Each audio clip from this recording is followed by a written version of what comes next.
Welcome back to We Like That podcast. Because we like that. I'm Javon. And I'm Calvin. And welcome back. We had a little hiatus there, unplanned. Uh, there was plans for like a huge sleepover. It went the way it went. So how are you doing today? I'm good. Wow. Sure. Yeah. Anywho, yeah. So this episode might be a little long. Hopefully not too long. Got a lot of stuff to catch up on. Hoochie Daddies, episode 10, and the finale, right? That is the finale. Oh, Episode 10 is the finale. oh yeah, they didn't do anything, did they? Okay, yeah. There was a week break between break. episode 9 and episode 10. We also have Love During Lockup, season 5, episode 29 and 30, and Worth the Watch, Love in Paradise, season 4, episode 6 and 7. And also couples therapy. Also, we'll give you some of the things that we're kind of watching on the side as well. Well, couples therapy is worth the watch. It's actually in your note. Yeah, I know. Yeah. Okay, anywho, because Hoochie Daddies is not long. I actually threw Hoochie Daddies in That Happened. So let's go ahead and move into That Happened with Joe. Yep. Which is me. We're going to move into, like she said, That Happened with Joe. Where's my music? That Happened with Joe. Great. Bump. Cool. So Hoochie Daddies, basically, episode 9, we covered the 8 bugs. They had to do a cold plunge. It was what it was. There was a break in between. They delayed release of episode 10 by a week for some reason. Who knows? Drum up for the finale. The finale was lackluster. So if you thought it was going to be something big, it was not. It was basically a repeat of what they did for the finale in season 1, which is that wall sit. They have them do this wall sit against a fence. And whoever can stay in it the longest essentially wins the most points because the wall sit is worth 3 of their Hoochie Daddy points. 3 Hoochie Daddy points. Who do you think won? I mean, it's in the note, but who do you think won? I am not looking at the notes. I think Raw won. Okay. Raw, it definitely looked like Raw cheated, but no, she did not win. Jack wins. Who the hell's Jack? Jack is the little one It's a sensitive one? That got into it with 24K. When 24K was like, where'd you go with your girl? Oh, the extra sensitive one? Actually, she's not that sensitive. She's just quiet. She's one of the quiet ones. You know. And she's actually the oldest one at Hoochie Daddies. Oh, well, that makes sense. She looks like she's 50. So basically, though, they're talking about how she says don't call it a comeback, but she came out of nowhere because she had no points on the board. Then she gained some points on the board through the bug eating and the cold plunge, and then she surged past everybody with the last wall sit. She managed to be in the wall sit the longest. You know, it came down to her and Nelly, and I really thought it was going to go to Nelly. But no, Nelly started shaking, and she was trying to hold it. Jack is tiny, and being tiny definitely worked to her advantage in this wall sit. And she was able to stick it out longer, and she takes the win. Nelly is destroyed. She started punching holes in walls? She was just crying in her confessional. She was like you can really tell how much of it upset her that she didn't take this win.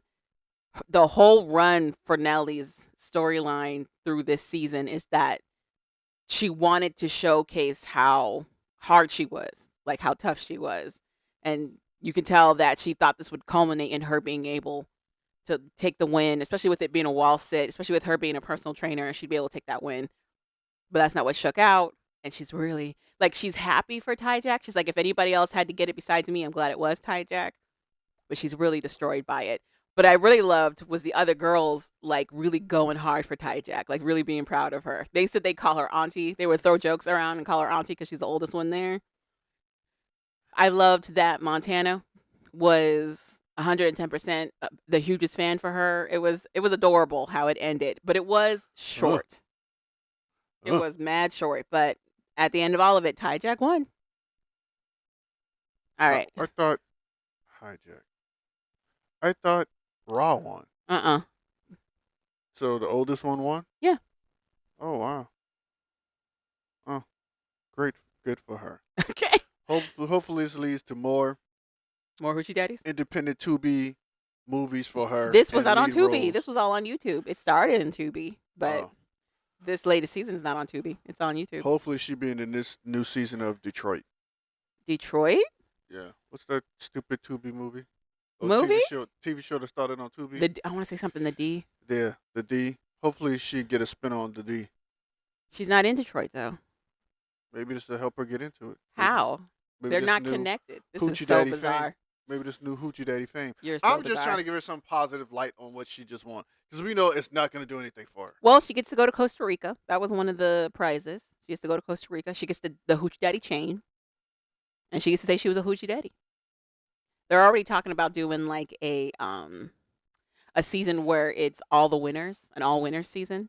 It's only 2 seasons. It's only 2 seasons. Anywho. All-star cast. Anywho. I was talking to my coworker. I was like, I can't wait to catch up on Hoochie Daddies. And my coworker was like, why do you like that garbage? So, yeah. So y'all no longer co-workers or friends? No, she was just like, I am so surprised you watched that. I was like, I like it. She's like, it is ghetto trash. I said, yeah, you're not wrong. You're not wrong. Anywho. I didn't know you had such a sophisticated superiority in your work environment that people have of you in your work environment. Apparently so. Anywho. You do give off the bougie vibe. I guess that's what they're saying. Do I give off bougie or do I give off book nerdy? Because I think those are two different things. Superiority. Superiority. Bougie. Yeah. Bougie. Both. Interesting. Anywho. No, I just think I guess they don't see you as watching those type of stuff. I don't know how I don't give off an air that I like reality TV. No, it's not that you don't like reality TV. They might think you don't like that type of reality TV because that's what do they think I watch? That's like below reality TV. It's reality not. TV. That's like the basement of reality TV. Wait, it's like Zeus Network TV. Is that what you're saying? Yes, Hoochie Daddy is like Zeus Network. Listen. Zeus Network reality TV is the bottom of the barrel. I am so tempted to get a Zeus Network subscription. Don't. I'm so tempted. And that's the day I move out. Moving on. Moving on. Did you know that The Dream is being sued? No.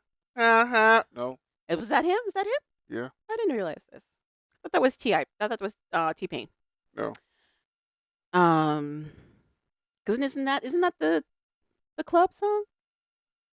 What? Oh, I'm in love with a stripper. Isn't that I'm in love with a stripper? No. Okay. I'm in love with a stripper. No. What am I thinking of? Where it starts off like that. Do you thinking I'm sprung? No. That's the Dream song.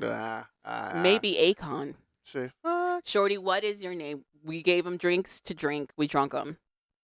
And then I think buy me a she drink. knows I'm cool. Buy me a drink. She gave me a wink. I winked back. And now I think that. Let's buy me a drink. Ooh, Something proper like. Oh, no, I'm with the bartender. I like the bartender. That song. I'm sorry, people. We went all the way to Alaska just to come back to Virginia. That's how that song starts, though. That's how that song starts. And isn't that T-Pain? Okay. I didn't say I didn't say Isn't that T-Pain? I said ooh-wee. I said Not I said ooh-wee. I forgot what I said now. I said ah. I don't know. Should we say ah? Oh yeah, there's a verse in there when he goes Yeah. Yeah. But that's Dream song. The little dumb Dream song. We know the song, Javon. We all know the song. That part, yeah. No. Anywho. You play the Dream song, you hear that. What's the Dream songs? Because I couldn't tell you off rip I don't know. a Dream song. That nigga. That's all the one I know. Fuck that nigga. Where's that song? That says it. I don't know. What's that song? It's this only other hit. This is his only hit. What song is that? What's it called? I have no idea. How's I it didn't go? like it. How's it go? I didn't like the song. How's it go? Say that she made me go I don't know the name of the song. I didn't like the song. I Love Your Girl. Rockin' that shit. Throw it in the bag. Just throw it in the bag. That one I know. Throw it in the bag. That's a fabulous song. Yeah, but he's also on there. Yeah, but that's a fabulous song. But it's considered his song. He wrote it. He didn't write the rap that. Okay, I get what you're saying. He might have written the rap. He didn't perform it. No. I don't know what song you're talking about. Fuck that nigga. What song is that? We'll listen to it off air. Now I want to know. Oh, he was in Cookie Jar. I know that song. I don't know at I all. love this song. Please stop polluting our ears with bad music. It's an old song. Can you please stop polluting our ears with bad music? It's hard to look innocent when I got cookie crumbs all over my face and shit. Why are you destroying our ears I love this song. with this garbage? It's an old Gym Class Hero song. It's like 2008. It's an old song. I guarantee you, whoever that people are, they don't What perform that is song. Fuck That Nigga song? What's that song? I don't know the name of the song. Oh, that's gonna drive me crazy. Okay. Anywho, Dream's being sued. After all of that, the Dream is being sued. There's a lawsuit that was filed against Dream. It is a civil lawsuit, which means it's not a criminal lawsuit. Civil lawsuits mean they're going for that money. So, the Dream has a previous assault history of strangulation and battery against his baby mama. This lady may or may not have been his fiance at the time. She definitely was pregnant with his baby at the time of this assault and strangulation. And it's not alleged. It turned out to be a proven fact. So, he's being sued by somebody named Shanaz Mangrove, aka Shawnee Monroe, which is her stage name. She met the Dream while she was on a work visa to pursue her music career. She actually is from, I want to say, somewhere in the Netherlands area, and got signed to an American label. Comes to the U.S. to work in her career as a musician. Meets the Dream. The Dream kind of makes her jump through hoops, like a series of tests, before he decides whether or not he's going to work with her. Then he decides to plan to sign her to his label.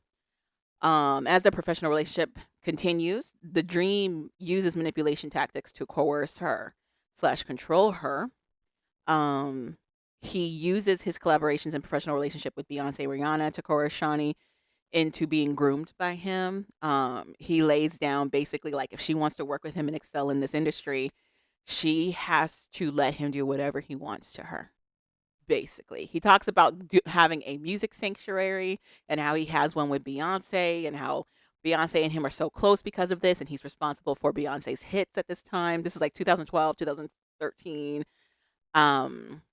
moving into like 2014, 15, 16. And he's using all of this notoriety to be like, if you want to reach these levels of Beyonce and Rihanna, you have to let me do whatever I want to do to you. She also has all these texts to support her case that are crazy. It shows a further emotional manipulation. And then we have in the dockets, eventually the personal relationship becomes a sexual relationship in exchange for further professional development for her. There's a situation where he invites her over, but it's not to actually pursue music. He locks her in a hotel room where he kind of has his way with her, leaves to go to meetings, work throughout the day, and then he comes back intermittently to continue to have sex with her, but not allow her to leave the room. She doesn't get released until like 3 a.m., 4 a.m. As the relationship continues, she becomes completely financially dependent on the Dream. He's supposed to be working with her and her label to pursue her career, but he's not. So she's relying on him for stability. She also has to like continuously show her loyalty to him. She has to buy him flowers, regularly ask for his forgiveness and permissions. She gets blamed for a lateness on a Beyonce album that he was working on. He forces himself on her in a situation where they go to a movie theater, and at first she denies his attempts at some kind of sexual situation, and he gets mad at her and forces himself on her. He really pushed loyalty and ownership of her regularly, and this was also channeled through the people around him, his label, his security, the other people that she interacted with in addition to him. She tries to distance herself. She ends up signing with Epic, which he also works with. She wants to sign with Epic, and she wants to separate herself from the Dream at that point to try to continue her music career. However, Epic doesn't want to relinquish rights with Dream at all. So they basically tell her, nah, he's going to stay on as part of your process with us. But later, he like limits her communications that she can have with anybody from that label. And then eventually the label distances themselves from her before they subsequently completely end their professional relationship with her. All of that, which keeps her career like a state of limbo. The Dream abruptly ends the relationship, and he holds the music that they made together from her. She's never, according to her, she's never appropriately given the credit that she's due for a lot of the projects that she's attached to with him and with the record labels themselves. Dream, of course, has come out to say that all of these accusations are false. He's only ever tried to work to help the betterment of others. And that's where we are now. So, after all of that has been said, there has been discourse and conversation, of course, on the internet around whether or not this is true with the Diddy of everything that has been happening and the overall. Cat Williams said this was going to be the year of unveiling of truths. What do you think? Is this something she's making up for a money grab? Is there could there be a semblance of truth? Or would you be surprised if this turned out to be true with the Dream? Why would I be surprised that another person who, I guess, has some semblance of power took advantage of their power and used it against someone else? Do you think Sounds like it's par for the course. Do you think people's conception of what is possible has been changed because of the whole Diddy thing? Because if this had come out prior to Diddy, even when Cassie first came out with her allegations against Diddy, a lot of people did not believe her. They were all like, "It's for money." No one. It's not. No one cared. They cared. No, they didn't care. It now people care, so things are happening. That's the difference. People care now. Okay. That's the big difference. So what do you think? Do you think it's possible the Dream did this, or do you think it's not possible? Anything's possible. That's not an answer. Anything's possible. You said, "Do I think it's possible he can do that?" I said, "Anything's possible." That's not really an answer. I don't know what he did or didn't do. Mm-hmm. I'm not in the offices with him. I don't know him personally. Okay. I don't know what he's capable of. Would I be shocked if it's true? No. It's just be another dude who, because he was making hits, all the shit he was doing got overlooked because he was making the business money. Mm-hmm. And so when the business found out he's probably doing some crazy stuff, they start distancing themselves from him and all the artists. Pretty much sound like what happened. Mm-hmm. Epic got her from him. Then she probably told someone at Epic what was going on. Mm-hmm. So to distance himself from both of them, Epic just stopped talking to both of them, it seems like. Mm-hmm. And once all this stuff started coming out, Epic was like, "See, we let him go. We're not talking to him. We're not doing business with him. But it's too late. You already knew the information. Someone knew." I think it's an interesting discourse that we're leaning towards believing the accuser a lot more, which I think is a very positive thing. For me, I usually tend to believe the accuser until proven the other way. Because, I mean, either way, we may not get the full story.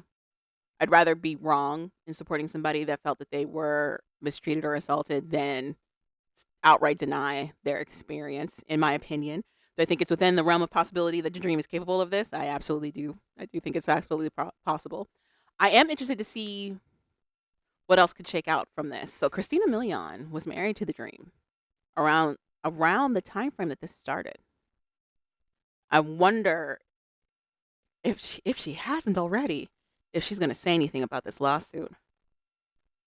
I know one thing. When he goes to jail, he's going to have a lot of hit songs to write. Okay. First day in jail, I heard someone say, "I'm a fuck that nigga." What is that song? I don't know. Okay. Anywho. It made him go, "Ah, ah." Other things to talk about in that happened. The Karen Reed trial. If you don't know about the Karen Reed trial, please look it up. It is salacious. There could be a cover-up conspiracy happening with regards to this trial that's kind of slowly but surely being unfurled in real time during the trial. So essentially, this woman was dating somebody in law enforcement, and that person ended up dead. And Is that person black or white? They're all white. Okay. I'm just asking because I don't know. They're all white. That person ended up dead, and locally, she was pinned with the murder of that person. Then it starts to like go beyond local, city, into state, into federal. and all of this information starts to come out that doesn't match up. There's a whole bunch of discrepancies now all of a sudden in terms of how evidence was treated, how law enforcement acted in trying to get all of this in the first place. Like there's a lot of gaps about what's going on and the nature of the relationships with everybody. And it's fascinating to see how that's all shaking out. So, but that's still continuing. And in addition to that, I think that's really it. So that's all I got for that happened, unless you got anything else. That happened with Joe. What do you think? You think he did it? Back to the dream bullcrap? We already covered that, and I said my piece on it. Oh, you said he. Were you not here when it happened? Nope. Okay. No, Anywho, well, the cop one sounds like the cops killed that guy and tried to cover up and blame her. here's my question though: why kill that guy? That opens up so many more questions right now. Obviously, either he was about to probably Or was it accidental? I don't. Could have been most likely it could have been accidental. And then But they the were only- like, The only, yeah. only other thing could be all of them were doing something they weren't supposed to do, Mm-hmm. and it backfired, and he ended up getting killed somehow. And they're like, we need to end. We need to cut all the ties. Yeah, this we is need how to we're going to do cover this. up. Or he's about to tell on them because maybe they were doing something wrong. He's about to snitch. But Well, not snitch, but tell. Instead of all of them getting fired, losing it, whatever it was Mhm. so bad, they're probably going to get fired or lose their jobs. So there's federal law enforcement that's involved in this cover up as well. because they're investigating the police. No, like they also may have obstructed some of the evidence. Like they also might have been responsible for cutting some of the footage Oh, or okay. delivering shards of glass in this place that aren't supposed to be there. Okay. Well, sounds like a bunch of federal people and police were working together doing something they probably had no business doing. So I was watching a snippet of it. There's a snippet in there where one of the law enforcement officers, this guy named Brian Higgins, they kind of established that he had romantic intentions for Karen Reed. She has a bunch of text messages back and forth between them of them flirting and whatnot. And then eventually she just kind of ghosts him. She stops texting him, stops talking to him entirely. And he's still texting and talking to her. In addition, when they pull in evidence for this situation, he offered to give downloaded messages between him and her for the investigation, but gets rid of his phone, throws away his phone. There's also an incident in there where they're trying to ask why his car was where it was in terms of what was going on. And he explains that he took a shortcut through a military base. That's why they can't see where his car goes. I don't know no military bases that allow you to take a shortcut through them. Military bases are gated. I don't. Does I'm. he have? He's local law enforcement. He's not military He police. don't have. He might have a reservist ID or something. Even if he has an ID, A badge. Or how something. you taking how is it a shortcut to go through a base? Yeah, you can cut through the base to go to the other road. Say like, you know how big Fort Belvoir is. But where they are, that base is not big. That base is like Indian Head.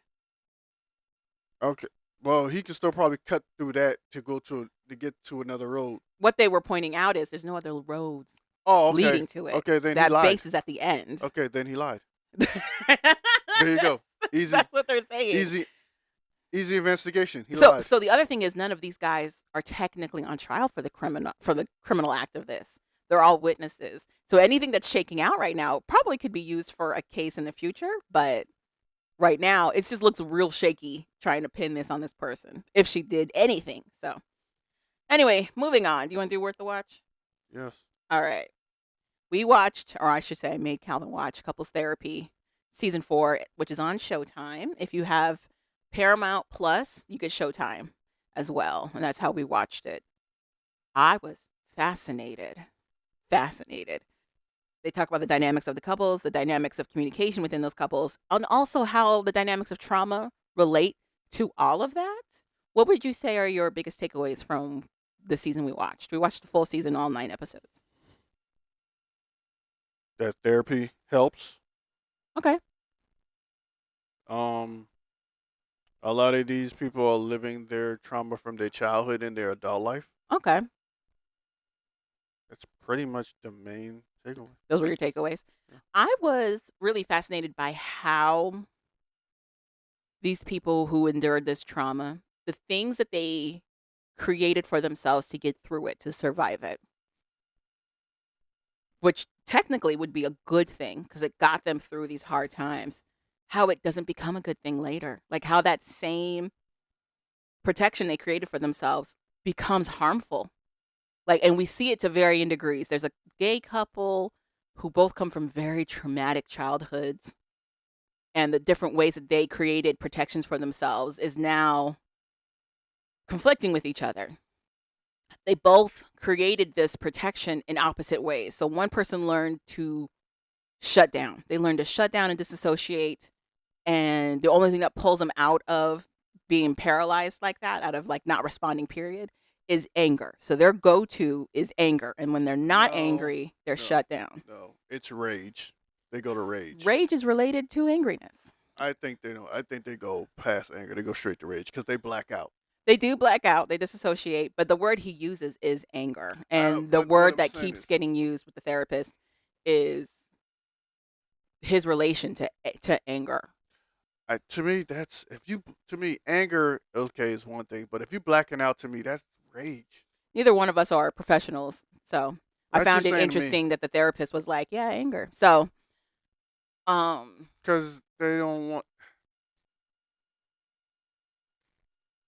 rage comes from somewhere. Rage is a synonym of anger. It's an escalation of anger, which is Oh, why I think she okay, uses anger to talk to him about his episodes. okay. But on the other hand, his boyfriend learned to talk everything out, try to look at the positive, almost abusively so, like trying to completely dismiss all of the negative and not even acknowledge it, and put on this like, I don't want to say fake, but like this projected happiness and look towards that instead. There's like an avoidance technique that he does, Love and happiness. and they butt heads a lot over it. Also, it relates to their sex lives, as we see later with some of these couples.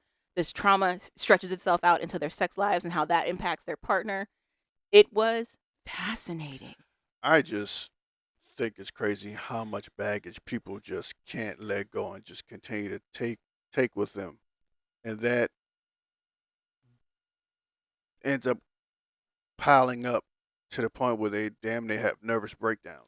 So, but the other thing that surprised me was that they don't realize they're carrying it like that. They don't realize that that baggage is so directly affected to everything else around them. And my thing is, I don't see how they do not know that. I can like, so for example, there's a couple in there. It's this guy and his girlfriend. She's also his baby mama.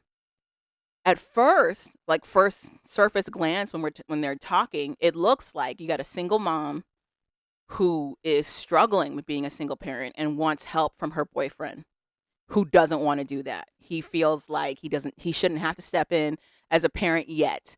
In the first few instances that we see them, the first few sessions, he establishes that like he feels like it's her job to like take care of the kid and raise the kid to a certain point, and then he'll step in later in life, only to realize and discover later, oh, I can't move like that. At surface level, like if I had met them and they were friends, I would have absolutely have seen it just as that. You have this guy who doesn't want to do anything, and you have this girl who is doing everything. But then it turns out they're both working within their own traumas. She dealt with assault and abandonment and isolation as a younger person, and it's reflecting now as an older person when she constantly feels alone by her partner because of his actions. And then you have the partner who also dealt with abandonment and isolation issues himself, but the way that he figured out how to protect himself against that is by just taking care of himself. So for him moving forward, just focusing on him is what works.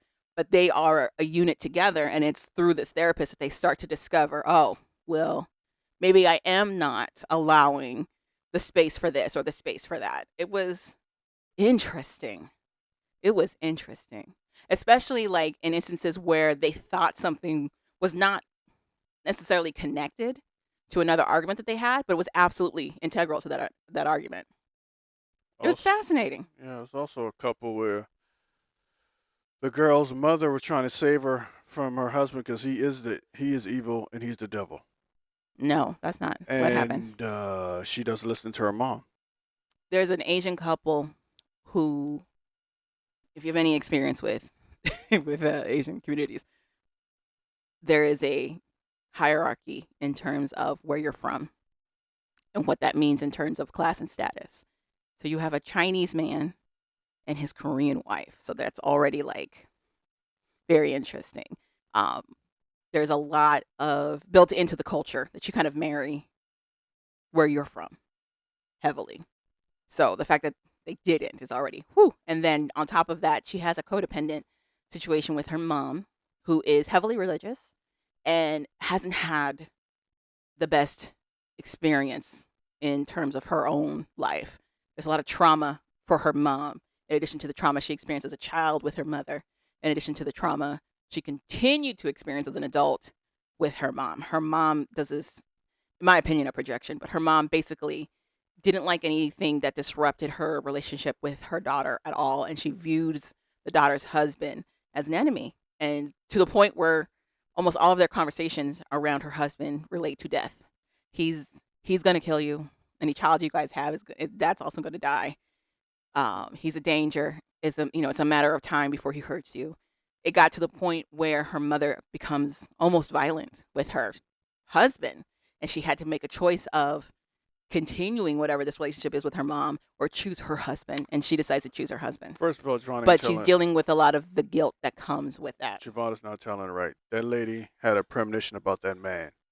God talked to her and told her that man was the devil. So she's just trying to do whatever she can to not allow the devil to take her daughter.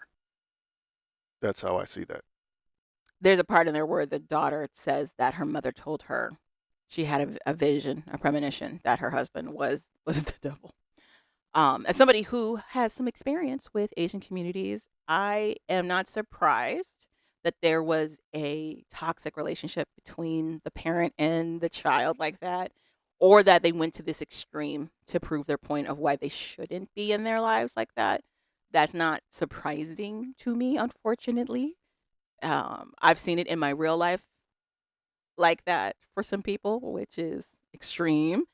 But also how that shook out. They were my favorite couple to follow, honestly.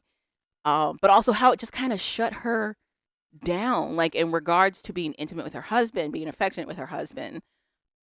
All of that shut down, and it had been months into years of them really not even touching each other. Like a stroke on the arm touch each other at all before she shut it all down. She was dealing with a lot of shame of how, one, her relationship with her mom currently stands, which is that they don't have a relationship right now. They're currently in like not talking mode. But two, that even though she wants to give herself to her husband, she still views it as wrong in the eyes of God, along with her mom, because her mom's perspective is so heavily an influence for her.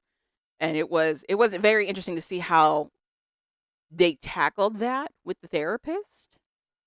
And the therapist pointing out, I would even say uptimes not very gently, that she had these tendencies when it came to her husband of like shooting him down and shutting him down and not letting him make a choice. But for her perspective, she's like, I give him the opportunity to make those choices and he chooses not to. But that wasn't the full picture. That wasn't the full picture at all. He chose not to because he didn't think it was worth it, because he got shot down all the time. It was very chicken and egg.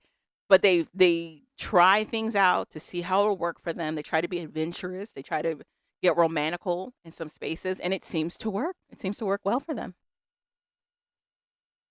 Good on them. Calvin. But that's pretty much couples therapy. It was fast. I liked it. It was really fascinating. Just this dissection of how you talk to other people and where you're coming from when you're talking to other people and how that relates to everything else. It was very interesting. Another thing the therapist would do is she would talk to another therapist and get their take and ideas on stuff. And then Peers. she would also talk to a group Yeah, of peers. and She had an see advisor, who was also a what they would therapist, say. and then she had a peer group also, which I feel is fair to get other perspectives.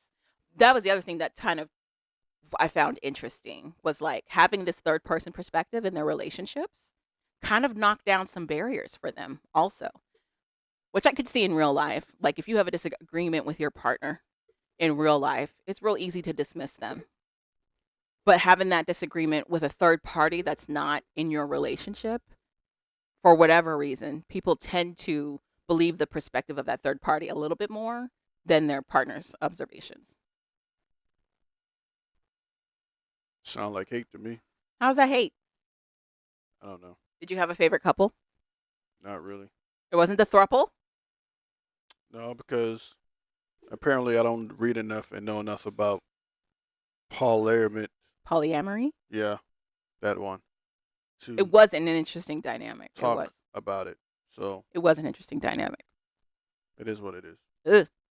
But it was cool. It just seemed like to me, it was a group of people who wanted to see other people, but then be with this one person. Yeah, that was exactly it. That was exactly it. Seems like they want to be with one person. No, they want to have, because they also had their other relationships, remember? They all want to be with other people when that one person gets on their nerves. So here's my thing. I found it interesting that that the two women were both trying to get more time with, he doesn't have other relationships outside of them. I found that interesting. That's not interesting. He doesn't want to do it. Uh, He's just I don't know that he doesn't want he's to do found it. two women that he really likes, and he can't decide which one he really kind of wants to be with. But he knows neither of them probably might not want to be with him, What? so he doesn't know what to do. They don't want to be with him? If he wants to say, I want to pick this one to be with permanently, he knows they might not go for it. I don't So he's agree with this so he'd assessment. rather have both of them than he'd rather have his cake and eat it too. I don't agree with this assessment. But it was Okay. interesting. You keep saying that, but everything he says and everywhere they talk seems like they all want to be together. I just found it interesting that you kept centering monogamy when they very clearly said that they weren't monogamous. Because they keep using I'm sorry. You say monogamy terms. I'm not gonna get to the you're right. Yeah, moving on. I'm not gonna get into this whole debate thing again. It was very interesting with They're that throuple. using I want to be a one person terms. Is Well, that better? Kind of. My take Same on thing it as being fucking was monogamous. like they didn't like the power dynamics. That was really what they were going to therapy for. They didn't like the power dynamics in their throuple because you had a primary couple and then you had the secondary entity that was dating one Whatever. of them. And it had been working because part of the primary couple was gone. This one girl that was part of the primary couple, she was barely ever present. But now she's about to be present all the time, and it was shaking up the dynamics in the relationship. The primary girlfriend started to question whether or not she was actually still the primary girlfriend, and the secondary girlfriend was like, do I want to be the secondary girlfriend, or do I want to be the primary as well? Or should we get rid of these titles of secondary and primary and all just be non-hierarchical? Use terms like metas and anchors. But this is the people who want to be with other people. So Well, why? My whole thing is, why does it matter? If in the long run, It doesn't you mean still that- want to be with somebody else and other people. You still want to experience other people. Why does it matter? Because you're not going to be there long enough. You're going to be just there. You're going to be there just long enough to experience that person for that time, and then you're going to move on to somebody else that you want to talk to. So what's the point? Okay. That's my thing. What's the point? Okay. If you want to be free, be free.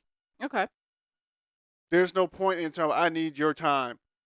For what? Because they're in a You relationship. get time when you get time. 'Cause That's they're how in a you should. That's how you should feel about it. I saw it from like I used to have all the time, and now I don't have any of the time. Okay. Well, What's going on here? don't you have other people? Yeah, but I want time with that one person that I'm not Okay. having time with. When I can get you time, I'll give you time. But that It makes shouldn't it makes matter. me feel like I'm dismissive. That's why. That's why they were having But the you conversations they were kind of having. are because we all dismissive because we're all doing our own thing.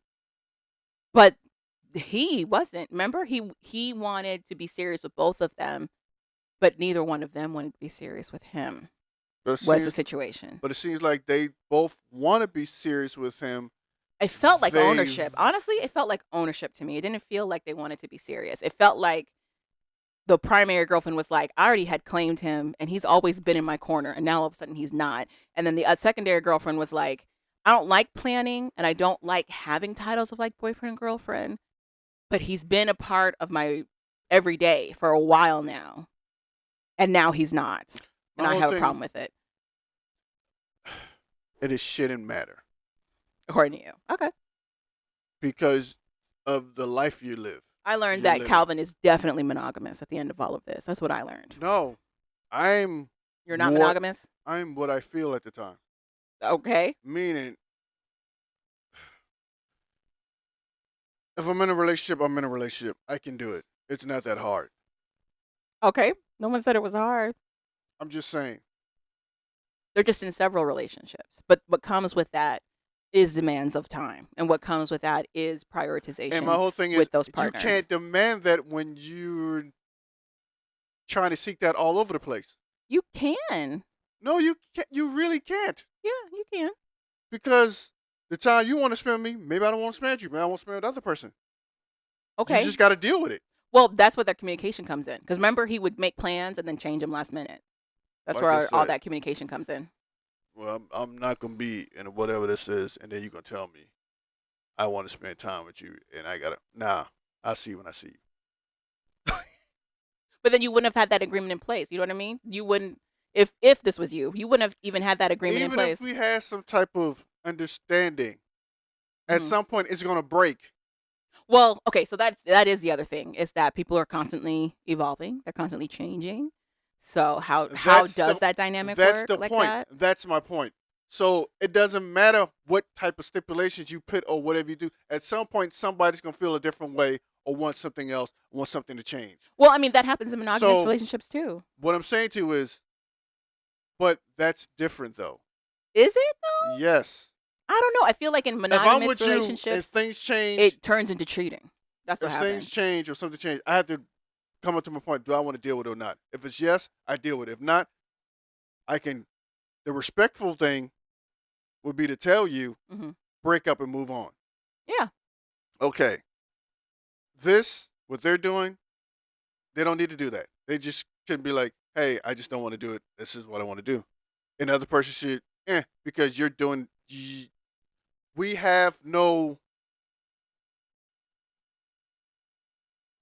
Ties. ties. Well, they do have ties though. Okay. The tie is I'll see you when I see you. That's the tie. Well, but that's not. So their agreement wasn't that way though. But it's hard to have agreements when things change. Or people are What ever did you evolving. think about what the therapist was saying about their dynamics? Because Yeah. her takeaway wasn't even like the power struggle. Her takeaway was like, you have this guy in the middle who kind of chooses people to be with that kind of keeps him in this, I want to say woe is me, but like victimization role. Like he knows that he's with partners that are going to act in their own interest and not necessarily prioritize him. And he keeps seeking that, which they found interesting. But also, like when it comes to communication with those partners, he tends to shut them down and use the fact that he's a victim in whatever else is happening to kind of overpower them or emotionally manipulate them. And he doesn't even realize he's doing it. Because he wanted to be with one person. That one person opened him to a world of being with a bunch of people. So now he's trying to have his cake and eat it too. I did find it interesting that he was with his primary partner for like 8 years and didn't have another serious relationship. Meanwhile, she did, but he didn't have another serious relationship. And then As soon as he found one- around the 6-year mark of their relationship is when he meets somebody else As soon as and he falls found in love one, with them. she now has the issue. It was interesting that she went from like, I'm this carefree, travel around the world performer.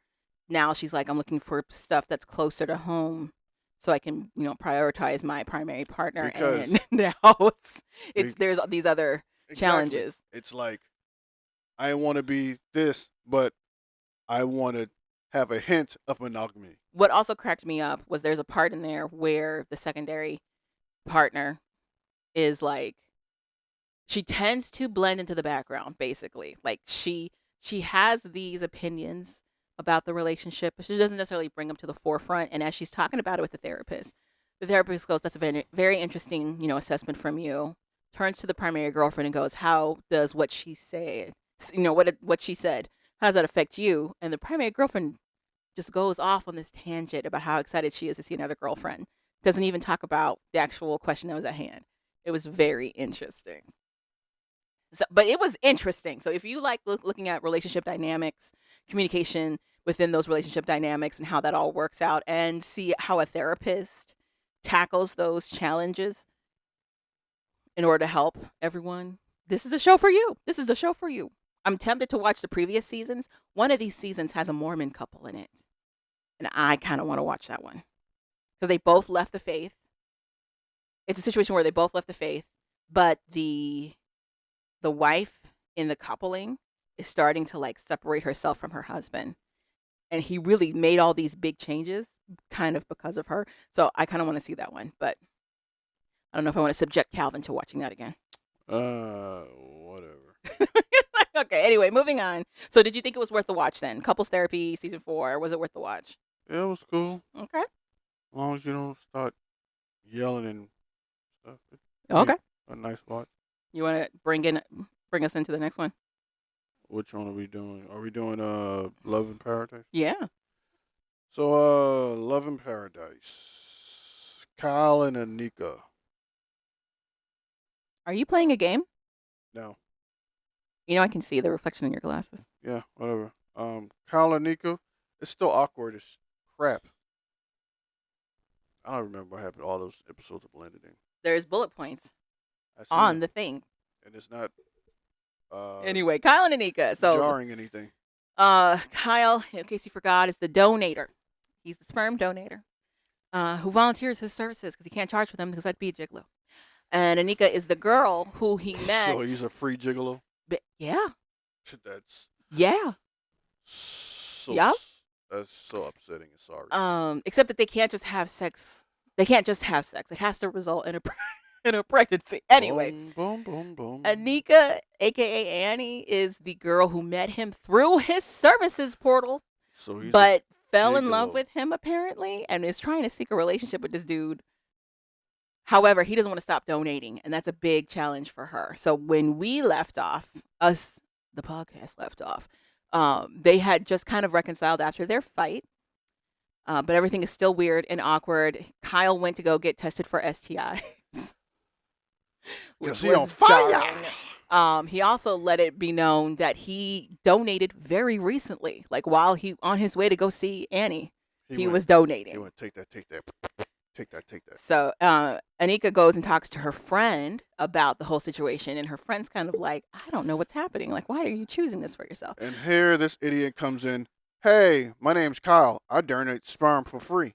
Okay, well, not yet. So after she's talking to her friend about it, she decides her friend needs to meet Kyle.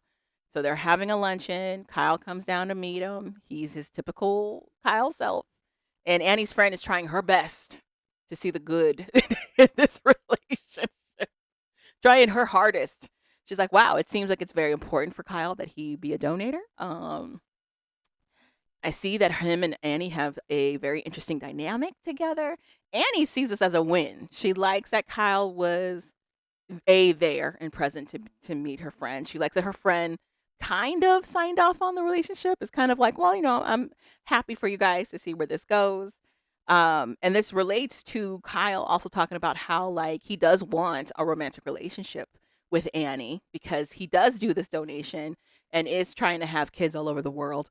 However, he also wants to be with somebody who wants to be with him and not just for his baby making properties. Sounds like to me the friend just pretty much said, if that's what she wants, that's her. It ain't got nothing to do with me. That is kind of what happened. And then eventually Annie and Kyle go back to Kyle's hotel and they cuddle.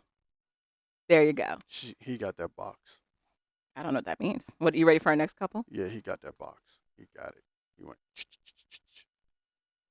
The next couple is Sean and Aaliyah. So pretty much, Sean proposes to Aaliyah. He sets up this restaurant, and they get together with her friends and family. While that's going on, I guess it's this famous pop star that Aaliyah loves. That I guess he did the hair and makeup for one time, Mm-hmm. and he got her to do the proposal for him. So they're all sitting there. She pops up on the screen. Aaliyah starts crying, loses it, And then she says, Aaliyah, Sean has a question for you, or whatever, I guess. I Yeah, don't know. and he proposes, And he proposes. which is confusing because up until this point, Sean has been like, I don't know that I can be in this relationship. Just kidding. Let's get married. I think he's going to try to ride it out as long as he doesn't get all the way surgery to become a woman. As long as she doesn't. Yes. Mm, interesting. Because in his mind, there's still some remnants of a man there. Well, okay, so they had that whole ceremony where they formally said goodbye to Douglas. It doesn't So matter. he knows Douglas is gone, Doesn't matter. but it's still like, yeah, I'm going to pursue this marital relationship with Aaliyah. It doesn't matter. And then after they get engaged, they're traveling with Aaliyah's friend who has a bunch of questions for Sean about how Aaliyah is going to be able to take care of herself, when she moves. So apparently the plan is like they're going to get married and move to the U.S. And Aaliyah has nobody in the U.S. She barely has people in Brazil.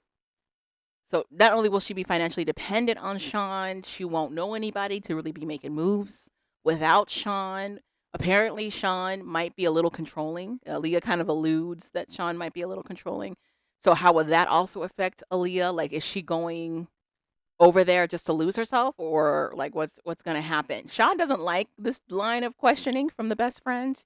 He feels like the best friend's trying to poke holes in their happiness because they just got engaged. Makes no difference. And yeah, that's basically where that ends. At a waterfall. Do you think Because you don't go chase waterfalls. Do you think they're doing a little photo shoot? Do you think Aaliyah's bestie was out of line? I don't know. If that's what you want your friend to do, I guess that's what your friend is supposed to do. I don't know that she was necessarily out of line. I think she was asking a lot of the questions that Aaliyah herself wouldn't have asked. So All Sean should have done was like, shut up. I don't want to answer no questions. The end. There was no Alex and Adriano in the episode recently, but there was Alex and Adriano in the episode prior that we missed last week. Basically, it was a follow up to Alex's cousin being in town and meeting Adriano. And her cousin basically tells her, "You wasting your time. I don't know what you're doing with this. First of all, he wants threesomes nonstop. He's also not a Christian. I don't know why you think that's going to change." Then then Adriano has Alex meet his mother. And Alex is under, for whatever reason, the presumption that because Adriano's mother is Catholic, she's going to have a better perspective of where Alex is coming from in terms of her religion. Alex seems to be using her Christianity as a shield as to why she doesn't want to do threesomes, which is Adriano's like biggest want, is that they have these threesomes. Rather than say she just doesn't want to do threesomes, she keeps talking about her Christianity. And she's like, well, Adriana's mother is a devout Catholic, so clearly this woman's going to understand where I'm coming from. Couple of things. Adriana's mother, while Catholic, is living with a man who she's not married to. And if you know anything about Catholics, that's a cardinal sin. So clearly the writing was on the wall that was not going to go the way Alex thought it was going to go. Really not a sin, because you could go sit in a booth and talk to a guy and repent and then start it all over Monday. Anywho, they have the dinner. They meet and they have the dinner, and it seems like Adriano's mother really is trying to give Alex like the best of the, what's the word? Benefit of the doubt. She's really kind of treating Alex very nicely. She's like, I'm trying to get to know you. My son's very serious about you. But then Alex dives deep into the whole Christianity thing again. No, the mom just basically is saying, hey, you guys got to figure out what you guys going to do. That's after Alex jumps into the Christianity of it all again. That's pretty much the mom's take on everything. It's you guys, you're adults. That's what I'm saying. Figure it out. I'm not going to sit here and be like... Well, but that's because Alex invites her into their argument. She starts talking about religion. Adriano's like, I'm never going to be religious. That's just not me. I'm never going to be a religious person. And Alex tries to loop in his mom, like, you're Catholic. You understand about faith. And her mom's like, I don't give two shits. That's exactly what the mom is like. Adriano is Adriano. He makes his own decisions. He's an adult. I can't force him to do nothing he doesn't want to do. It culminates in a discussion in the car after they leave, after that terrible dinner.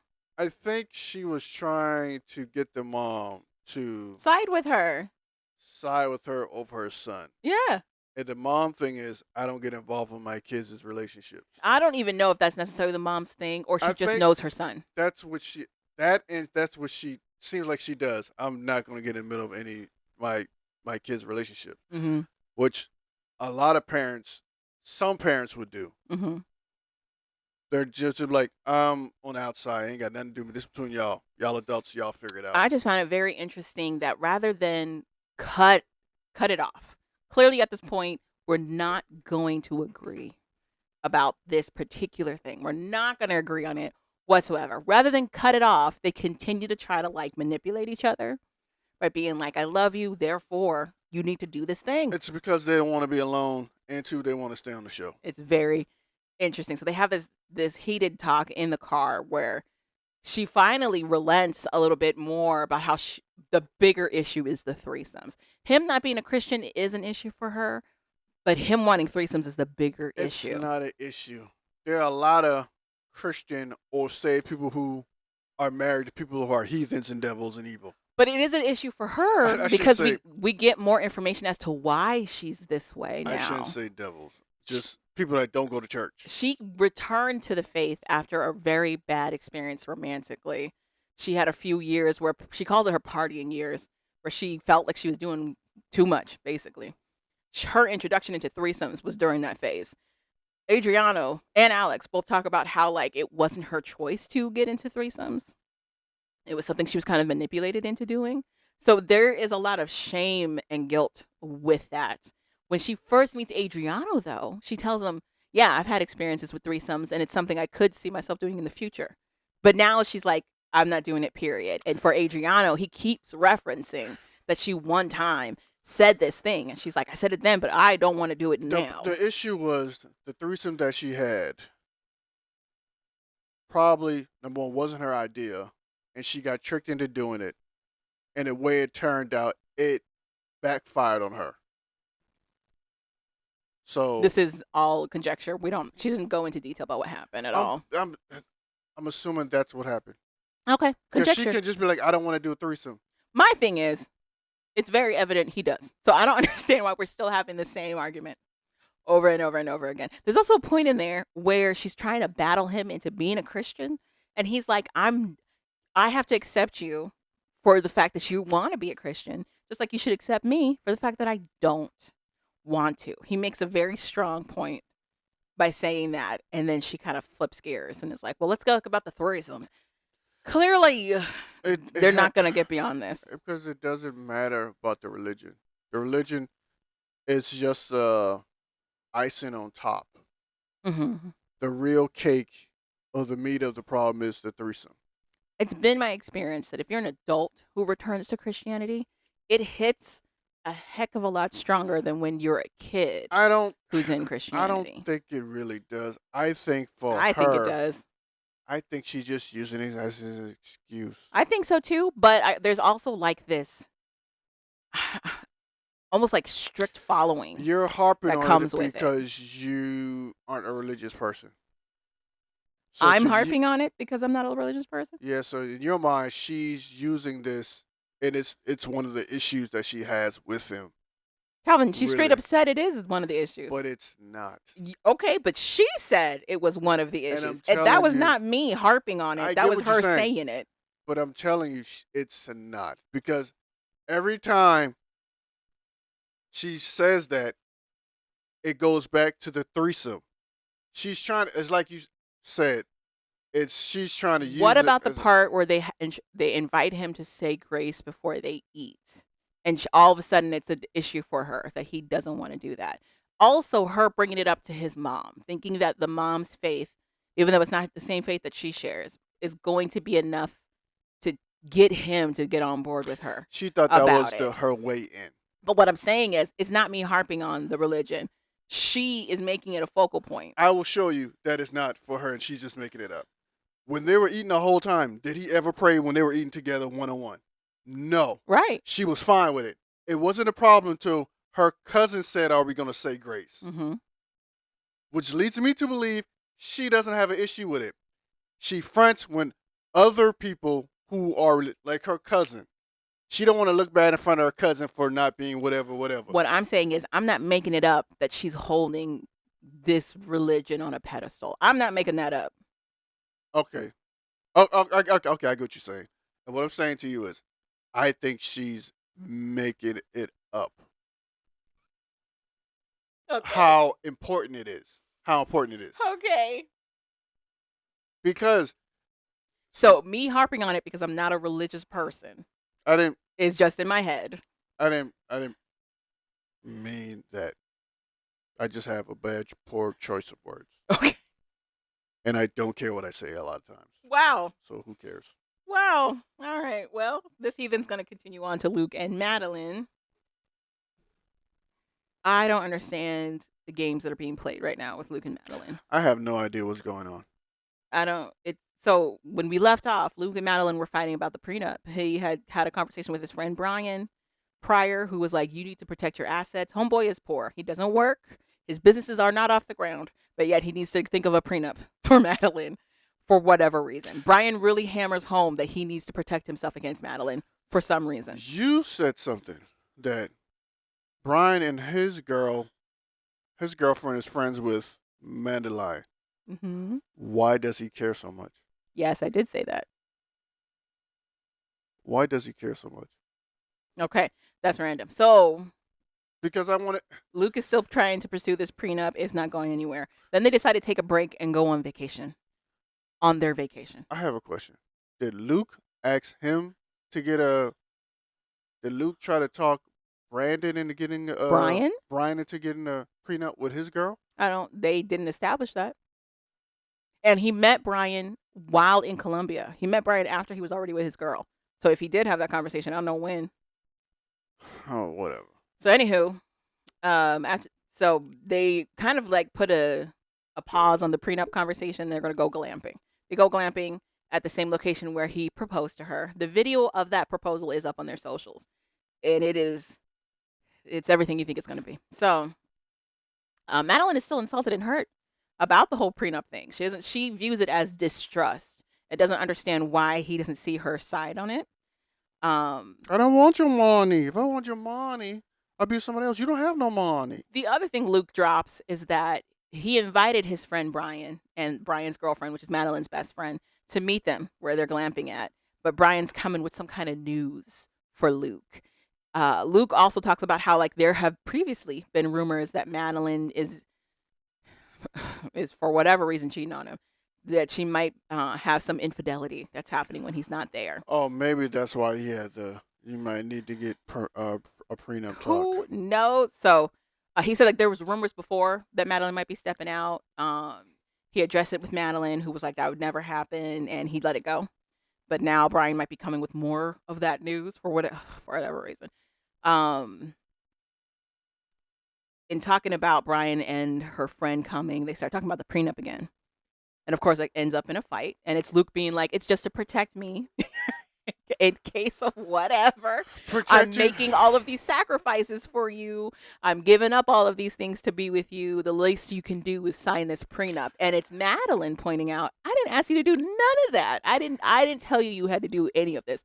You made all of these decisions. You decided to move to Colombia. You decided to give up everything in the U.S. and come out this way. I did not tell you to do that. You decided not to go to work and come to Colombia all the time. For real. And I know you wanted this punani. But he dismisses her immediately, and she is frustrated. Her little confessional on the side is like she doesn't understand why he's not looking at her as an equal at all. Because she's not. She's a child. He keeps dismissing her like she's a child, and she is a child. The previews for next week is Brian straight up saying that he heard from a homeboy that Madeline had somebody over. She may or may not have shared a bed with a dude topless. Who knows how this rumor's going to go? Oh, somebody done him wrong. It's going to be dumb. I don't care. How much you want to bet it's nothing to do with nothing? I bet you it is 100% that. Nothing to do with nothing.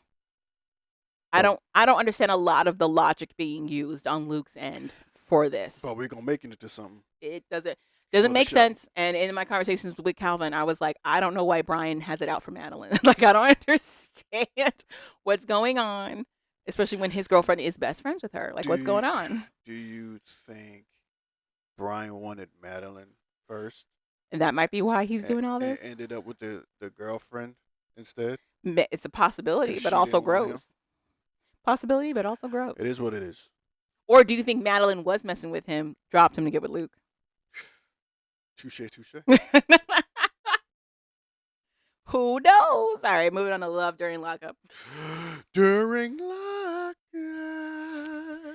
So we have the episode prior and the finale to talk about. In the episode prior, basically quick rundown. Teeny Rob. Andrew and Candace, it all but came out that Candace is playing Andrew for all the money that she can get. Basically, she says that Andrew is expecting too much from her when she just got out of prison, that she has all this trauma she has to deal with, so she can't be super close to him. But it's very evident she doesn't like him and just wanted the monies and the presents and the apartment and the truck. She took his ring. Well, let's just start with Andrew and Candace since we're already there. Well, that was the previous episode prior to this. Okay. The other thing that happened in the previous episode is that Ayanna goes to jail. Her and Jamal. She has her 2-week stint in jail. Her rushing her mom when she was already running late and the mom was trying to get her to leave on time was hysterical. Then we also had Shanta and True, where Shanta meets True's mom and sister, who basically warn her off of True. They're like, I don't think you understand what you're getting yourself into. First of all, he likes white girls. Secondly, he's using you. And she was like, that's not true. That's not what's happening. He seems like a big kid. Okay. Just by the way he talks, his mannerisms, and how when his mom asked him a question, everything changed. The other thing was his mom is the reason he's in jail. But she called the cops on him and got other people to be witnesses in his trial to put him away. Allegedly. According to Shanta. Sometimes via True. Sometimes somebody got to help you sit down and learn something. Well, so that goes down with that. We also have, what is her name? Rob and Teeny. At the time, Rob was getting ready to get out. This guy who was like, yeah, the guards are cool with me. They let me have my phone. All of a sudden, he has to get rid of his phone because now they're doing cell searches more often. It was confusing. So he had to drop his phone because he's about to get out. Who was it? Rick and Samantha. Rick decided to take the leap and go ahead and marry Samantha in Idaho while she's still in jail. But after he marries her, he immediately regrets it because they start fighting nonstop. Then who's the couple I'm missing? I talked about Ayanna and Shanta and Andrew and Rick. I think that's all of them. And Teeny and Rob. I think that's all of them. Yeah, that's all. All right, and then we can talk about this finale. So we'll start with Shantae and Truth. They weren't. They were barely in this finale, but yes. Yeah, we can talk about them last because they were barely in it for real. So we start with Teeny Rob. Mm-hmm. So finally, Teeny goes to pick Rob up from the prison. Mm-hmm. She picks him up. They kiss. That's it. So many times that it gets on my nerves. He gets in the truck. They drive a little bit. He like, can you stop and pull over so I can just breathe in the free man air? She pulls the car over. He has like a born again, like he just got born again in church or saved again. Walk around the road. Luckily, no cars are coming. He interacts with his stepson a little bit. Gives her a couple of more kisses. They get in their car and they drive off. The end. That's pretty much it. He's out. He's applying for his commercial driver's license, which is interesting. And they show us little clips of their Instagram, like their socials, and they're doing a lot of traveling. So I find it interesting that he's gonna move into the commercial driving business. What happened to all his side businesses? Why is he doing a commercial driver's license? Sounds like to me he just wants some free time. Oh, he wants some time on his own, be on the road. Yeah. Maybe. Got that big bed in the back of the truck too. It's not a big bed. Have you seen the back of the cabs? It's enough to do something. Truck stops are notorious. It could be. Anywho, finishing out with Ayanna and Jamal. Oh, okay. So Ayanna gets out, and I'm pretty sure I can say this with a lot of confidence. She didn't learn anything. So it's most likely she'll probably be back in there for a couple of months. We don't know, but she does her stint. She gets out. I love how gets Jamal on the phone, and it's like, we gotta get married. She's calling Grandma, and Grandma's like, "I'll be there when I get there. You got put in jail. I'm not gonna rush to come pick you up because you did something stupid." She Ubers to her parole place, and Grandma meets her there. She meets her daughter. They hug, kiss. They go get something to eat. Then she gets on the phone with Jamal. And here where I don't know if we disagree. about how long it'll take for them to get married. Mm-hmm. Well, so Calvin, or I was saying, I didn't hear him say he wasn't going to marry this girl, but Calvin was like, he's not going to. He's not going to marry her. No, because she's saying she's under the impression they're gonna get married as soon as he But get out. that's not an impression. She's demanding they get married as soon as he gets out. And he'd be like, yeah, yeah, yeah, yeah. And as soon as he has a confessional, He's like, nah. nah. We're gonna take our time. I'm not gonna rush things because some people want me to. And I go, he got other bitches he need to talk to and see. Just because he's got other bitches doesn't mean he's not going to get married. Nah, We both know marriage is not going to stop you from hustling. We both know this. he's not gonna marry her because he has to think about. I don't need. She's gonna put me back in jail. That's evident. That's not if. It's a when. She's not stable. If she don't care about her going away, even though she says she's not going away for her kids, and she don't care about her, I for damn sure tell you she don't care about him. Mm-hmm. She'll put both of them in jail if she has to. She don't care. Mm-hmm. So I think he's gonna get out. He's gonna holler at her. And he's gonna holler at some other females. Mm-hmm. She's gonna end up jail because she will end up trying to beat one of those other females' ass. Mm-hmm. Period. So that's how I think she's gonna end up in jail. But Jamal is scheduled to get out sometime this year. That's pretty much Ayana and Jamal. Yep. You want to go to True and Shanta and True? You're skipping around. Sure. However you want to do it. Yeah. Shanta and True don't have much. They show back Yeah. up. He wants her to buy all this stuff. She's like, he's really expensive. I really don't have the money to be doing this stuff. I'm trying to make it work because her fear is that when the money's gone, the love will be gone. That's Then pretty much it. Don't do it. What are you gonna do? He in jail. Oh, we also found out that one of the reasons Shanta is so loyal to him is because she suffered an assault, a sexual assault. And according to her, he was the only one that kind of was in her corner for all of that went down, which I find that very convenient since he's in jail. So there's that. Sometimes it's messed up to say. But they're going to Sometimes- be in love after lockup. So we'll see them again. Sometimes you just gotta accept where you get help from. I guess. Mhm. I don't know. That sounds jacked I mean, up, you can but accept where help is from. It doesn't mean you got to be with them. That's true too. You want to do? We only Rick have and Samantha? Andrew and Oh, Candace Andrew, left. Candace. Which We one can you do wanna Rick and Samantha. So pretty much, Rick is at the lawyer's office Yeah. thinking about getting a divorce because Samantha, she be crazy, She- and Rick was not ready for that level of crazy. you know what? Or he found out he can handle it. I don't think it was the crazy. I think it was the finances. So in the episode prior, it's him on the phone with her being like, okay, now that we are married and I'm looking at my finances, how do you expect me to take care of both of us? I'm on a pension. I pay alimony. Like I don't know how this is gonna work. Oh wow, I didn't know he was paying alimony. They said it in the previous episode, remember? Because he's been married twice before. Oh, So he's paying alimony as part of his pension to a former spouse. So he's struggling to make ends meet with just him. So he's like, now that they're married, she's making further demands of his financing. And he's like, that's not going to work unless we're both working. And she's like, oh, I am going to work. I have a book I'm writing, and I'm going to open up my jewelry store. And he goes, those are not stable Oh. options.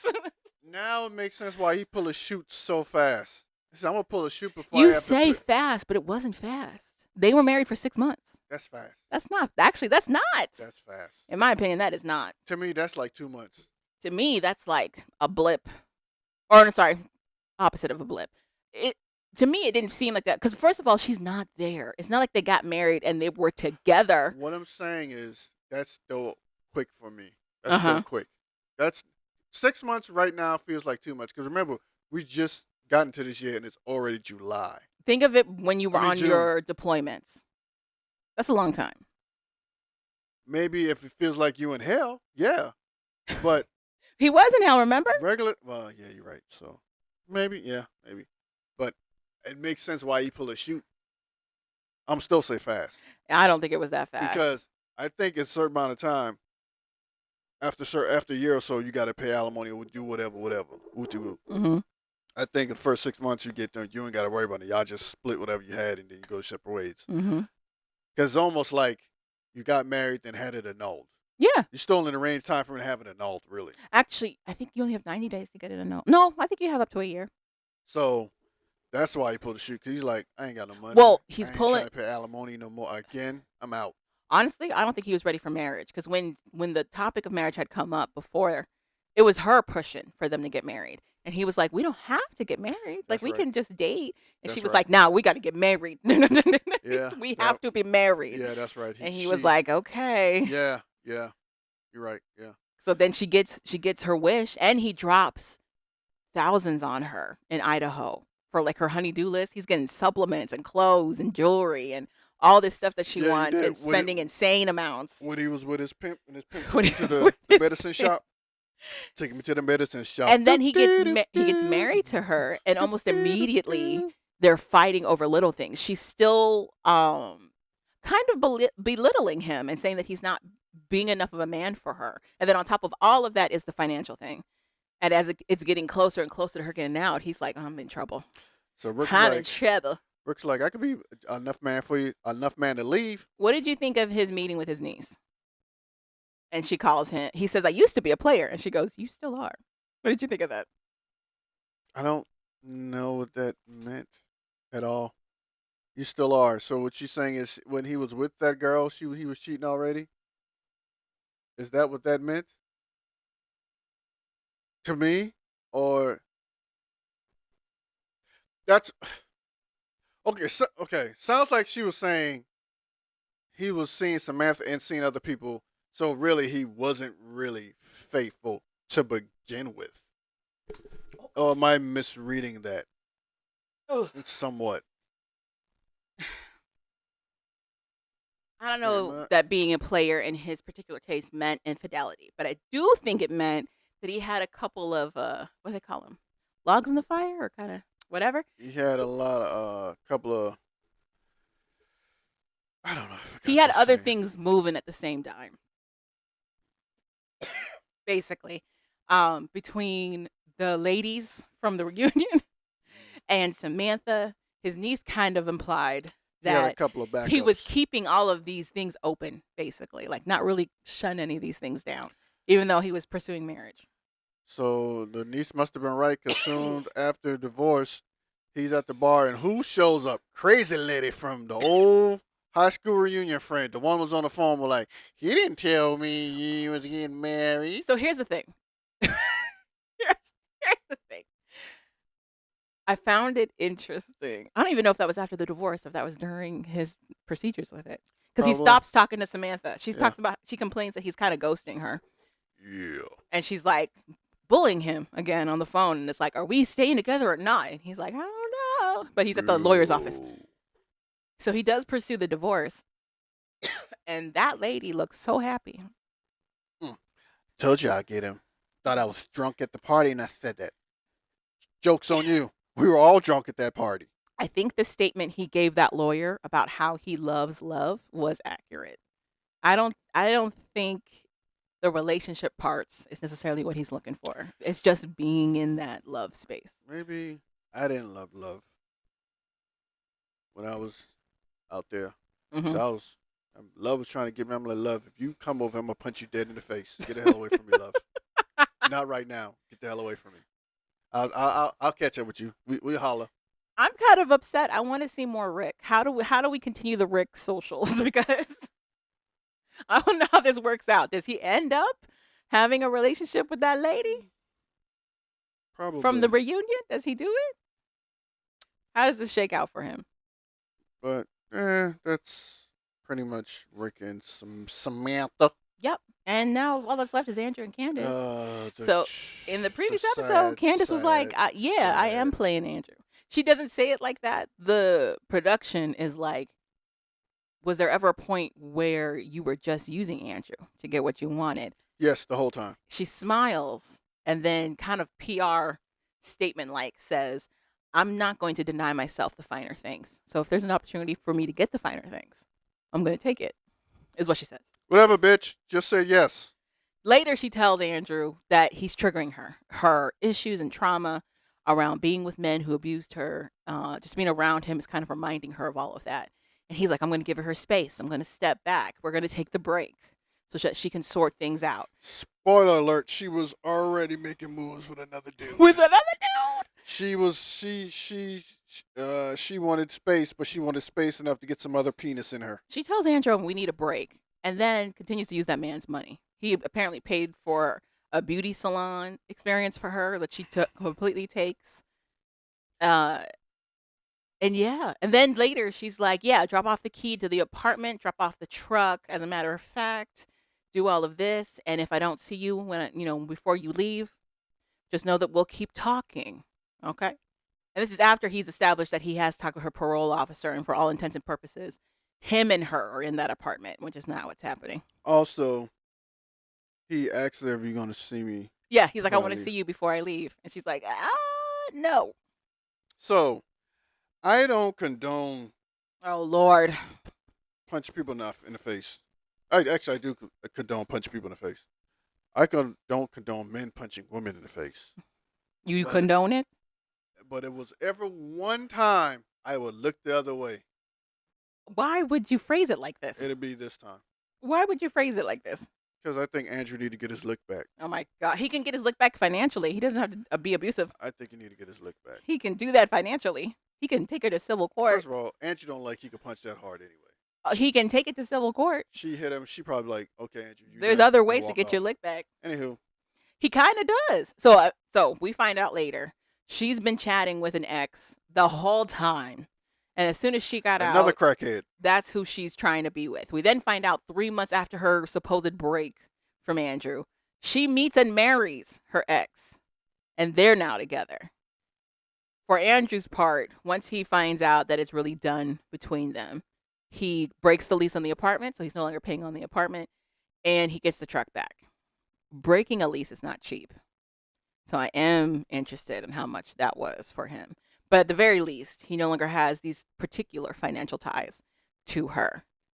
It is hysterical how happy this lady is. I wonder if the show made him do that. Made him break the lease? Made him go get his stuff back. I hope so. I hope the show was like, bruh. That's why I can't be Bruh. a cameraman or any other to this, like, for shows like this. Because at some point I'd be like, dude, all right, man, I can't do this no more. You see the camera drop or the camera be laid down or something. Look at dude, she's playing you. I can't do this no more. Just let's go get your stuff. Because I can't no more. I can't. This might be my last episode filming for you guys, but I can't. Did you ever catch up on the 90 Day Fiance? I think it's Happily Ever After. No, I gotta get caught up. You've been saying that for months. Yeah, because I start watching and then I get distracted and then I see something else. I start watching that. I'm trying to. Okay, so that was the end of Love during Lockup. That's That was the finale. Finale. We're moving into Love after Lockup at some point. Into the stuff that we're watching on the side. I keep seeing stuff about how Gino and Jasmine might not be together. Yeah, they're broken up. She got her own place. Did they break up for real? I think so. Interesting. And then also that what's her face? Liz and No neck. yeah. Did you see the meme of the dog that had The no one you neck? sent me? Yeah. That they see. The dog did have a neck. He didn't have a bottom half. So when he sits into his body. Oh man. But so Rebel. are they broken up? Yeah, I think so. Yeah. Very interesting. I start watching that, and then I start watching botched bad Bariatric. bariatrics. Mm-hmm. I'm also watching Please Take My Tumor or Get Rid of My Tumor. Okay. And then I've been watching on Netflix the Butterfly in the Sky, the Reading Rainbow documentary. Butterfly in the sky, I can go twice as high. What are they talking about in this documentary? It's just telling you how Reading Rainbow came to be and how LeVar Burke became the host and how the trials and tribulations of the show they had to go through to get people to finance or help the show. Mm-hmm. And how even LeVar Burton had some issues with the producers because they were trying to get him to be not like Mr. Rogers, but some of the aesthetics of Mr. Rogers. Like, you know how Mr. Rogers looked the same the whole time. Uh-huh. And if you go back and look at Reading Rainbow, every year LeVar Burton looked different. Oh, yeah. The first year he had like the little uh cowboy mustache. Uh-huh. Then the next year he had, I think that was like the late. It came out like in the late '60s, early '70s. Reading Rainbow came out No, it came out in the 80s. like late '70s. He had that because Did you watch this documentary? yeah, because the Roots. When did the Roots series come out? Where he was on TV for the What? first time. Huh?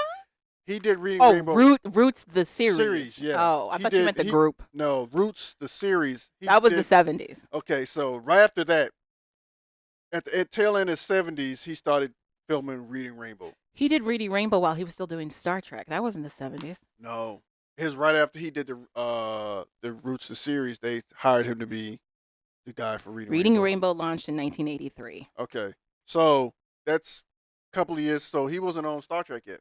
Yeah, Star Trek was in the 80s. He wasn't on it yet. Yeah. No, he wasn't. Yeah.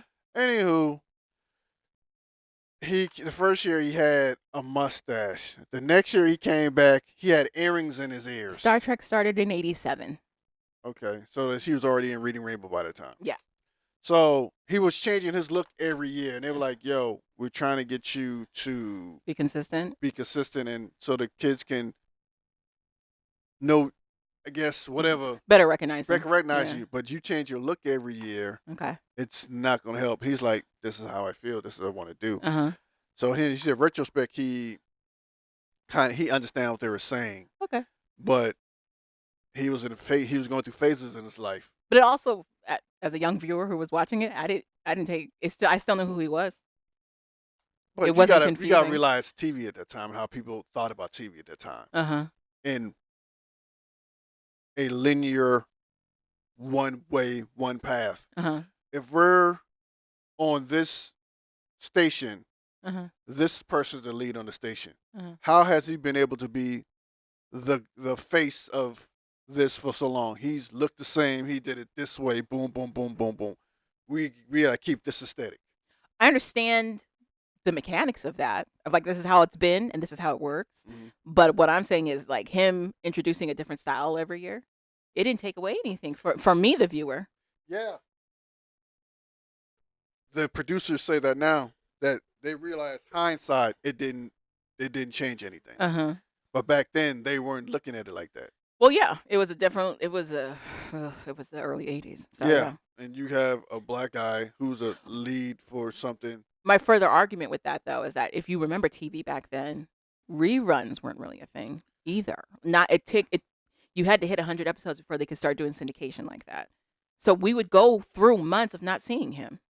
And two, they were trying to get people to get back into reading. Right. So it also talks about who people created Reading Rainbow and how it started, where it came from, all that stuff. So it's really fascinating. I'm like halfway through. Do you remember Reading Rainbow? Yes. In school, like there would be challenges in school that was associated with Reading Rainbow to read books for certain, and then you get like pizza prizes. Like the Pizza Hut reading list was in cahoots with Reading Rainbow. Do you remember that? You'd get like a personal pizza if you Yeah. read like 100 books. Yeah. It was dope. I didn't love that I thing. didn't give two shits. They would give summer challenges. I was so good at those challenges. Of course. I loved them. You weren't allowed to leave your I house. loved them. You had to leave your house to get books. But that's how I No. got it. Reading Rainbow. Your parents would leave the house, bring you books back. You weren't allowed to leave No, I your would room. go to the library. You were bad. You weren't allowed to leave your room. You was always in Reading trouble. Rainbow really introduced me to libraries, and libraries is where I spent a lot of my time. Because you were a bad child. Bad children don't go to the library. Your mom was like, she had to figure out a way to get you to not be so. I forgot how she. Here's my how she question. worded it. But As you were watching that documentary with Reading Rainbow, did it populate a favorite Reading Rainbow episode for you? no, I just watched It did for me. It did. Huh. I don't know if you remember the No Good, Very Day? Bad Day. Yeah. Yeah. Do you remember that? That's one of my favorite episodes. Hmm. That and Max and the monster thing. Do you remember? You know what I'm talking about? There's a Oh, kid named Max, and he has like a kitty costume with a crown. yeah, yeah. And then he goes to sleep. He has a dream of all these monsters in And he like a becomes a jungle. monster. Yeah, Yeah, I love that. Where the but wild things are. yeah, we wild things out. But you don't have to take my word for it. Um, but yeah, that's what I'm That's how I learned about Amelia just Bedelia. watching. Yeah, actually, believe it or not, PBS played a big chunk of my childhood because I Hmm. was suspended a lot. And that's how I But got my also, it was education. a channel you could watch without cable. Yeah, and when I didn't have cable, so Yeah. and that's how I Three, educated two, one, myself. contact. I spent so much time out of school, I had to educate myself at home. 3, 2, 1 contact was a thing. I loved that. Yeah. You said the letter people, To which letter I looked people. up on YouTube. That is an acid trip. So very concerned for you. I was high a lot of times at home by myself. Concerned. That is an so acid it trip was of a great. show. Um, Peabody, Mr. Peabody. Mr. Peabody, um, Was Rin Tin Tin on PBS? Big Comfy Couch, Mm-hmm. Square One. Square One. Wow. Wow. Uh, I haven't thought about Square One in a minute. Of- Oh my gosh. of course, Sesame Street and Zoom, Wow. the one where they do all these science experiments. When I was blew up my goddamn house, putting chemicals together. I put some chemicals together one time, and the shit started bubbling. I forgot about Square One. I That's threw it out. insane. I threw it out, and it turned my grass purple or some shit like that. Ghost Rider. Ghost Rider. Newton's Apple. Where in the world is Carmen Sandiego? Yeah. So yeah, Oh, Puzzle Place. a lot of stuff. Today's special. A bunch of stuff. The Electric Company, another acid trip of a show. Electric Company. Oh my gosh. Shining Time Station used to give me Yeah. nightmares Shining Time Station where the trains will talk. with the faces. The dude from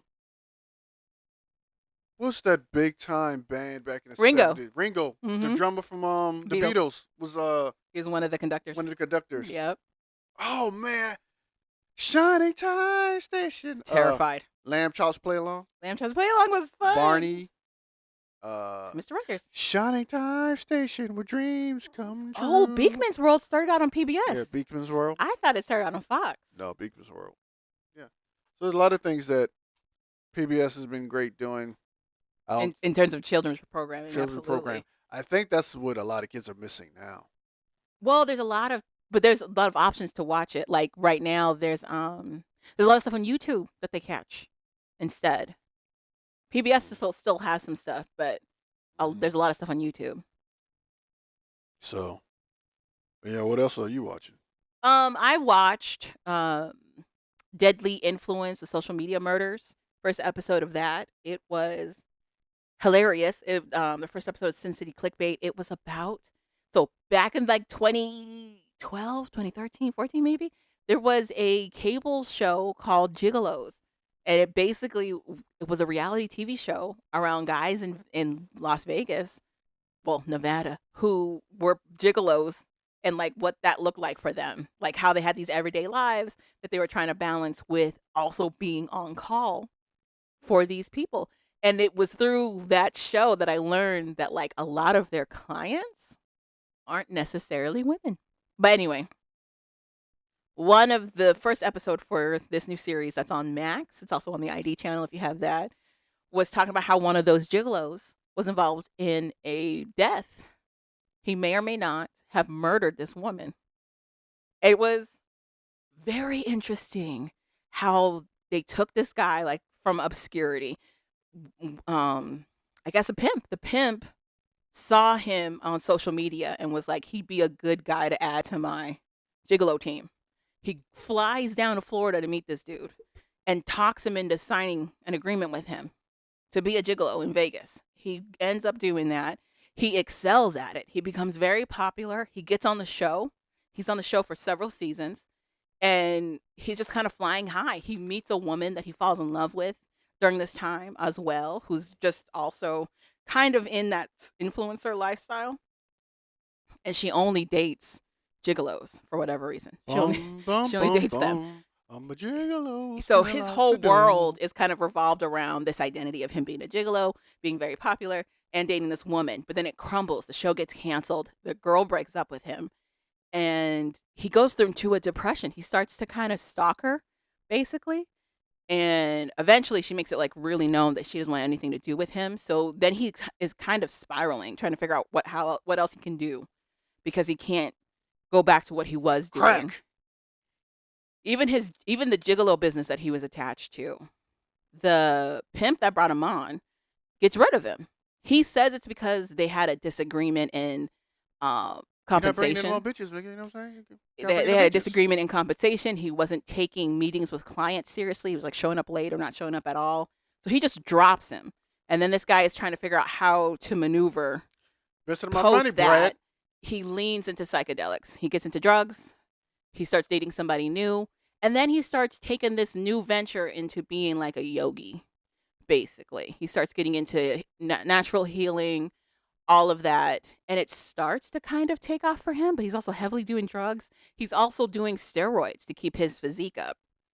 And I guess the clash of that is not good because he would have these moments where he was just super violent. He wasn't necessarily abusive to people, but he would wreck stuff around him. Ah, man. So he's trying to pursue this like yogi thing. He's doing massages, which I'm sure that led to other things. But he starts doing massages and is trying to do like natural healing. He gains a client. There's this young lady who is kind of shy and she's kind of in a new body. She was a former fat person who got really into exercise and Now she lost got a lot titties. of weight. Yeah, lost a lot of weight, has a completely different body to herself, but she's still trying to gain value in herself. She she hires him for his services for like this, the natural healing part of it. And they kind of get into this pseudo relationship where like she's very dependent on him and he's also very dependent on her, but it's not necessarily romantic. Something happens where he goes over to her house and a fight happens and then he calls the cops because he finds her with her head crushed in at the bottom of the stairs in her place. And he's not exactly sure what happened or how it got to that point. But then later reveals that he might have pushed her down those stairs and that he may have been like physically assaulting her. But he gets locked up and put away for manslaughter.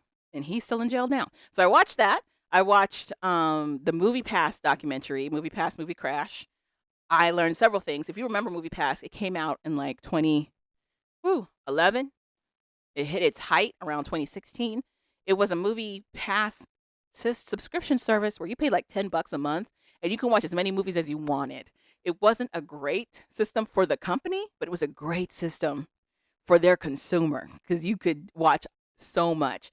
And they see that directly when they start doing it. But I didn't realize that this company was created by two black men. And these two black men struggled to get capital investments to really launch this brand. So they decided to hire this white guy who was a former CEO or COO for Netflix. But this white guy takes it over. He takes it over with his other collaborators, and they become the main board for Movie Pass. And they get rid of those black guys. But when they get rid of the black guys, their business plummets to the ground because they don't actually have a plan in place in order to make this business excel.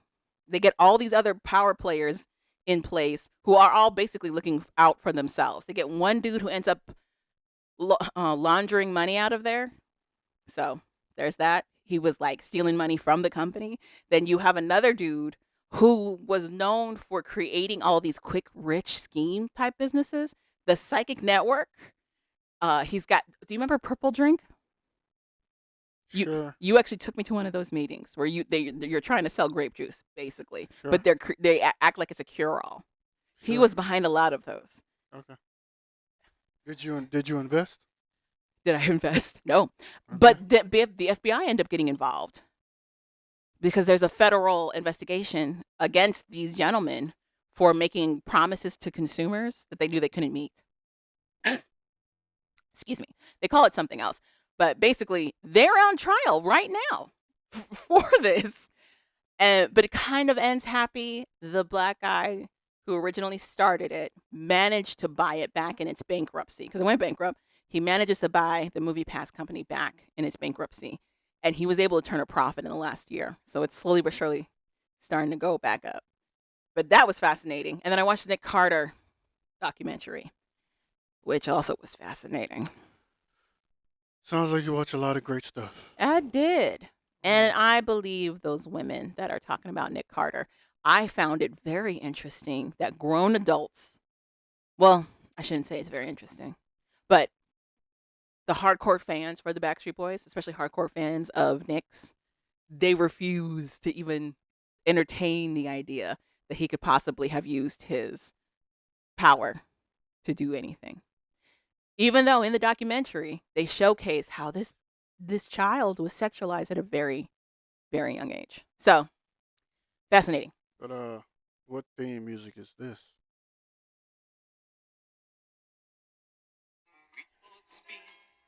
Reach for the whistle, go where the rail may Is this Shining Time Station? Look how relaxing that is. It See is how relaxing. that sound? Also, another person who was in Shining Time Station was the legendary comedian George Carlin. Yeah, he was the first conductor. Yeah. Yes. Which is crazy. Yes, he was. But yeah, that's all from me this week. Okay. You got anything else to add? Is there anything else that's about to come out? I'm trying to think. Reach for the week, reach for the story, follow the world may run. Why are you like this? No, I don't have anything else. All right, see y'all next week. Bye.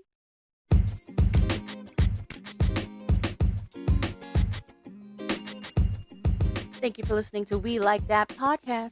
So we like that. Go ahead and click that subscribe button. You know you want to. And rate us 5 stars. I'm Javon. I'm Calvin. Later, people. And we're out.